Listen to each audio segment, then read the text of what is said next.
तो नमस्कार प्यारे साथियों, कैसे हैं आप सभी। मैं विक्की मल्होत्रा आप लोगों का बहुत ज़्यादा स्वागत करता हूं आप सभी के अपने प्यारे से यूट्यूब चैनल पावर ऑफ ज्ञान क्लासेस के आज के इस बेहतरीन से क्लास में।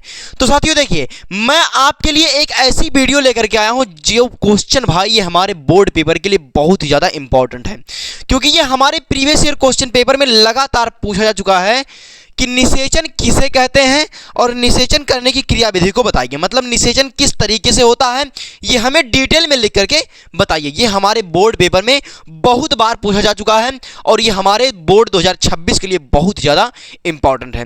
तो साथियों देखिए, निषेचन किस तरीके से होता है, मतलब निषेचन की प्रक्रिया को हमें समझाना है। हालांकि ये चित्र हमें बनाने के लिए नहीं कहा जाता, लेकिन मैं चित्र आपके लिए इसलिए बना कर लाया हूँ ताकि आपको चीज़ें आसानी से समझ में आए। ये कौन सा चित्र है? ये मादा जनन तंत्र का चित्र है, जिसमें साथियों देखिए ध्यान से समझ लीजिएगा, यहां पर होता है नीचे योनि। अच्छा, ये जो होता है साथियों ये क्या होता है? अंडाशय होता है। पहले मैं इनके नाम बता देता हूं, अभी इनके काम भी बताऊंगा क्या होता है। ये क्या होता है? ग्रीवा। ये क्या है? ग्रीवा है। और यहां पर साथियों क्या होता है? गर्भाशय। यहां पर क्या होता है? गर्भाशय।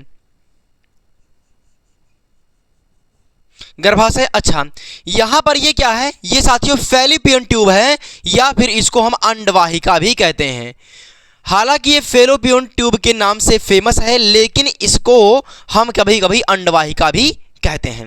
अच्छा, ये बातें तो आपको बहुत ही आसानी से समझ में आ गई होंगी, इनमें आपको 1% का भी दिक्कत नहीं होगा, क्योंकि ये टॉपिक हमारे बोर्ड पेपर 2026 के लिए बहुत ही ज़्यादा इंपॉर्टेंट है।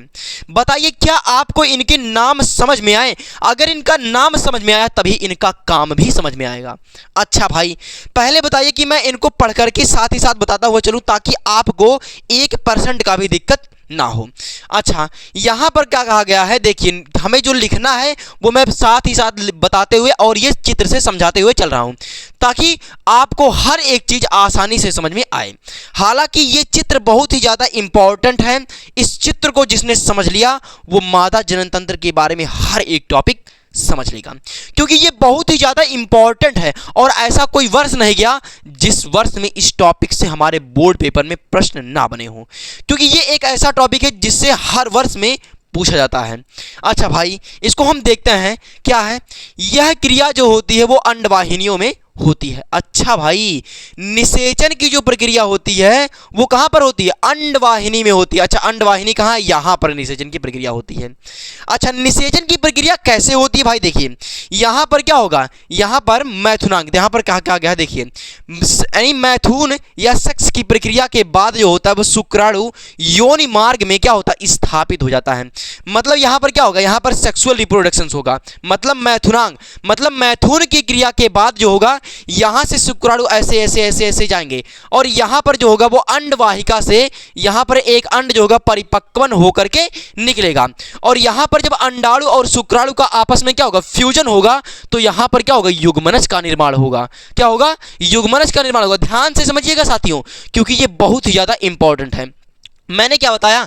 मैथुन की क्रिया के बाद शुक्राणु जो होता है योनि मार्ग से, ये क्या है? योनि मार्ग से ऐसे ऐसे ऐसे ऐसे जाएगा और यहाँ पर जो होगा ये जो अंड यहाँ से निकलेगा उनसे मिल करके वहाँ पर क्या होगा? उन दोनों का फ्यूजन होगा और यहीं पर होगा युग्मनज का निर्माण। यहीं पर क्या होगा? युग्मनज का निर्माण होगा। अभी मैं आपको हर एक चीज बताऊंगा, लेकिन यहां पर समझते हुए चलिए। कह रहा कि मैथुन की क्रिया के बाद शुक्राणु जो होता है योनि मार्ग में स्थापित हो जाते हैं और यहीं पर क्या होता है? ये स्थापित हो जाते हैं, मतलब रुक जाते हैं और वहां से ऊपर की ओर गति करते हैं। और यहां से क्या होता है? ऊपर की ओर गति करते हैं, और मैंने ये पहले ही बता दिया। अच्छा, ऊपर की ओर गति करते हैं और अंडवाहिका तक पहुंच जाते हैं। ये कहां होते हैं? अंडवाहिका तक पहुंच जाते हैं। ध्यान समझिएगा, ये जो शुक्राणु है ना, यहां से ऐसे ऐसे ऐसे ऐसे गति करके गए और यहां तक ये पहुंच गए। ये क्या है? शुक्राणु है। अच्छा, यहां तक ये पहुंच गए। उसके बाद क्या होता है? अंडाणु और शुक्राणु से क्या होगा? युग्मनज का निर्माण होता है। मतलब जब अंडाणु और शुक्राणु यहां से क्या निकलेगा? ये क्या है? अंडाशय, और यहां से अंडाशय से क्या निकलेगा? एक अंड निकलेगा, जो कि अंड परिपक्वन होकर के यहां से एक अंड निकलेगा। अंड और शुक्राणु यहां पर क्या होगा? मादा का अंडाणु और नर का जो शुक्राणु होगा वो आपस में मिलेंगे और यहीं पर क्या होगा? युग्मनज का निर्माण होगा। ध्यान से समझिएगा, क्योंकि ये बहुत ही ज्यादा बहुत ही ज़्यादा इंपॉर्टेंट टॉपिक है हमारे बोर्ड पेपर के लिए।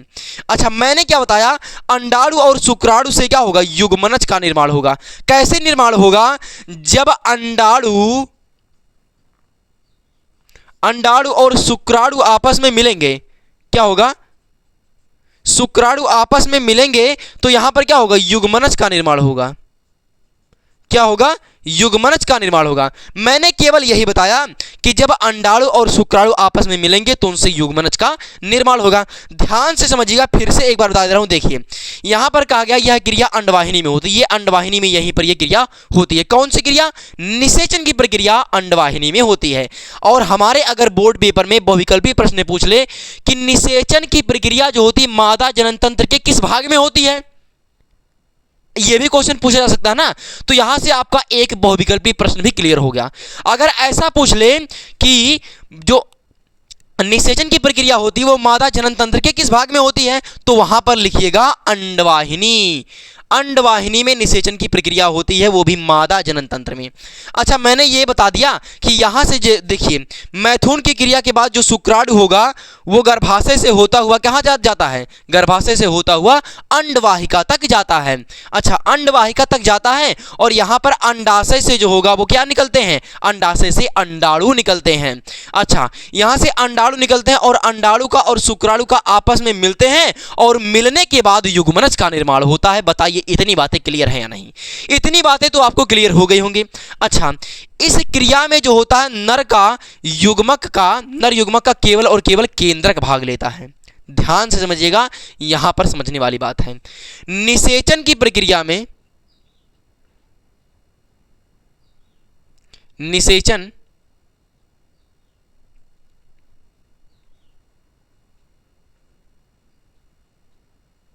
निषेचन की प्रक्रिया में भाई देखिए नर का जो होता है वो केवल और केवल केंद्रक भाग लेता है।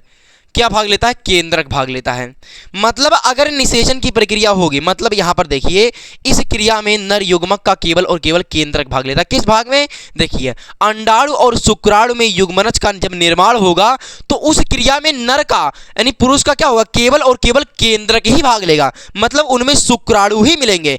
अच्छा भाई, मतलब शुक्राणु और अंडाणु आपस में मिले, युग्मनज का निर्माण हुआ और इस क्रिया में नर का केवल और केवल केंद्रक ही भाग लिया। अच्छा, ये बातें हैं भाई। अब आगे यह क्या होता है, जबकि संपूर्ण मादा युग्मक जो होता है इसमें भाग लेता है। इसमें क्या होगा, मादा का संपूर्ण भाग इसमें भाग लेगा, लेकिन नर का जो होगा वो केवल और केवल केंद्रक ही भाग लेता है। अच्छा भाई, निषेचन के एक सप्ताह बाद जो होगा निषेचित जो अंडाशय होगा, निषेचित अंड या युग्मनज, क्योंकि यहां पर अंडाणु और शुक्राणु मिल गए हैं, युग्मनज का निर्माण हो गया। इसको चाहे हम अंड कहें या युग्मनज कहें, युग्मनज जो होगा वो गर्भाशय में क्या होगा, स्थापित हो जाता है। अब यहां पर समझने वाली बात है, यहां पर मेन टॉपिक आती है भाई। मैंने क्या बताया, निषेचन के एक सप्ताह बाद अंड या युग्मनज जो होता है वो गर्भाशय में जाकर के स्थापित हो जाता है। गर्भाशय कहाँ है, यहां पर है गर्भाशय, और यहीं पर जो होगा अंड आ करके क्या होगा, स्थापित हो जाएगा। अंड जो होगा यहीं पर आकर स्थापित हो जाएगा और यहीं पर अंड का क्या होगा, यहीं पर क्या होगा, यह क्रिया जो होती है वो गर्भधान कहलाती है। और भ्रूण जो होगा, यही भ्रूण जो है वो मां के रुधिर से पोषण मिलता है। इस भ्रूण को मां के रुधिर से ही पोषण मिलता है और यहीं पर जो होगा इस बच्चे का क्या होगा, मां के रुधिर द्वारा इसको पोषण मिलेगा। अच्छा भाई, उसके बाद क्या होता है, जिसे हम क्या कहते हैं, जरायु गर्भाशय, जिसे हम जरायु गर्भनाल या प्लेसेंटा कहते हैं। और इस अंड को जिस चीज के द्वारा मां के रुधिर से पोषण मिलेगा उसको हम क्या कहते हैं, जरायु गर्भनाल या प्लेसेंटा कहते हैं। ये बातें तो आपको समझ में आ गई होंगी। अब आगे क्या है, युग्मनज जो होता है वो गर्भ में लगभग 9 महीने के समय में विकसित हो जाता है। ये यहीं पर भाई 9 महीने तक रहता है और 9 महीने में ये क्या होता है, विकसित हो जाता है। और एक क्या होता है, विकसित हो जाता है। उसके बाद गर्भाशय की पेशियों में लयबद्ध संकुचन होता है जिसके कारण शिशु का जन्म होता है, मतलब बच्चे का जन्म होता है। ये था निषेचन, और निषेचन कुछ नहीं है, बस एक बार जो इस चित्र को समझ लेगा ना, वो चित्र को जो समझ लिया उसके लिए निषेचन भाई बहुत ही आसान हो जाएगा, क्योंकि ये एक ऐसा टॉपिक है जो हमारे बोर्ड पेपर में लगातार पूछा जा चुका है। एक बार मैं इस चित्र को बता देता हूं बिना इसके पढ़े, देखिए। अच्छा, यहां पर मैथुन की क्रिया हुई, मैथुन मतलब सेक्स की क्रिया हुई। सेक्स की क्रिया होने के बाद यहाँ पर जो होगा वो शुक्राणु जो होते ऐसे ऐसे आगे बढ़ेंगे, मतलब ये ग्रीवा से होते हुए योनि मार्ग में जाते हुए क्या होंगे, ये आगे बढ़ेंगे। आगे बढ़ते बढ़ते बढ़ते जाएंगे, ये कहाँ तक जाते हैं, अंडवाहिका तक जाते हैं। ध्यान से समझिएगा, ये जो शुक्राणु है ना, ये अंडवाहिका तक ऐसे आगे बढ़ते बढ़ते जाते हैं। अच्छा, अब यहाँ पर जो होता है ये अंडाशय चूंकि है, अंडाशय में क्या होते हैं, अंड होते हैं, और जो अंड होते हैं वो अंड इनसे बाहर निकलेंगे, और अंडाणु और शुक्राणु आपस में मिलेंगे। अंडाणु और शुक्राणु का आपस में फ्यूजन होगा, मतलब ये मिलेंगे, और यहाँ पर युग्मनज का निर्माण होगा। क्या होगा, युग्मनज का निर्माण होगा।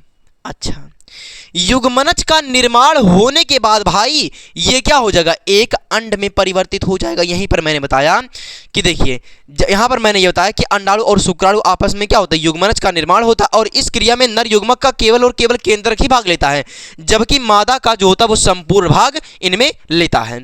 अच्छा, उसके बाद मैंने बताया कि निषेचन के एक सप्ताह बाद जो अंड होगा, यहीं पर जो युग्मनज होगा, अंड या युग्मनज होगा, वो धीरे धीरे धीरे गति करता हुआ यहां पर आ जाएगा, मतलब ये गर्भाशय में आकर के यहां पर बैठ जाएगा, मतलब यहां पर रुक जाएगा। यहीं पर ही इस अंडाशय का या फिर कहूं युग्मनज का पोषण होता है मां के रुधिर द्वारा। मां के रुधिर द्वारा इसका पोषण किसके तरीके से होता है, जरायु, गर्भनाल या प्लेसेंटा के द्वारा इस अंड का पोषण होता है। अच्छा, इसका जब पोषण होता है तो ये क्या होता है, लगभग लगभग यहाँ पर 9 महीने तक रहता है। ये जो अंड है भाई ना, या फिर युग्मनज है, ये 9 महीने तक यहाँ पर रहता है। अच्छा, ये 9 माह तक यहाँ पर रहता है या फिर विकसित होता है, और गर्भाशय की जो पेशियों में लयबद्ध संकुचन होता है, जिसके कारण एक शिशु का जन्म होता है, और बच्चे का जन्म जो होता है इसी रास्ते से ही होगा। बच्चे का जन्म इसी रास्ते से ही होगा। बताइए, इतनी बातों में आपको 1% का भी दिक्कत नहीं होगा, क्योंकि मैंने इस तरीके से इसको बताया भाई, साथ में कॉन्सेप्ट विथ ग्राफिक के साथ। यहां पर भाई पढ़ करके बताया और यहां पर आपको समझा दिया चित्र में। बताइए, इतना ये मेरे बताने का तरीका आपको कैसा लगा है, और मैंने इतने अच्छे तरीके से बता दिया है ना कि आप एक बार अगर इसको ध्यान से पढ़ लेंगे, वीडियो को ध्यान से देख लेंगे भाई, तो मैं ये दावे के साथ कह सकता हूं कि आपको ऐसा हो नहीं सकता कि समझ में ना आए, क्योंकि इन सभी चीज़ों को भाई तैयार करने में बहुत ज़्यादा वक्त लगता है, तब हम लोग आपके सामने ये सभी चीज़ें ला पाते हैं। हालांकि ये बहुत ही ज़्यादा इंपॉर्टेंट है हमारे बोर्ड पेपर के लिए, और मैं भाई कहता हूं कि ये हमारे 2000 बोर्ड पेपर के 26 में ये जरूर मिलेगा भाई, क्योंकि ये एक ऐसा टॉपिक है जो हमारे प्रीवियस ईयर क्वेश्चन पेपर में लगातार पूछा जा रहा है। अच्छा, तो बताइए आपको यहां तक की बातें समझ में आई या नहीं। इतनी बातें तो आपको समझ में आ गई होंगी, इनमें 1% का भी दिक्कत नहीं होगा। तो साथियों, अगर आपको ये बातें समझ में आ गई हो तो कमेंट बॉक्स में जरूर बताइएगा कि आज की वीडियो आपको कैसे लगी है, और मेरा बताने का जो तरीका है भाई ये कैसा लगा है।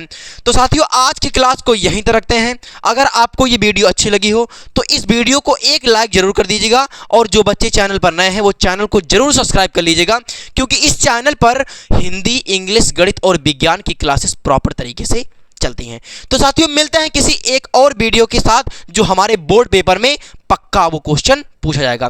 तो साथियों, अगर आपको ये वीडियो अच्छी लगी है तो एक लाइक जरूर कर दीजिएगा। Thank you.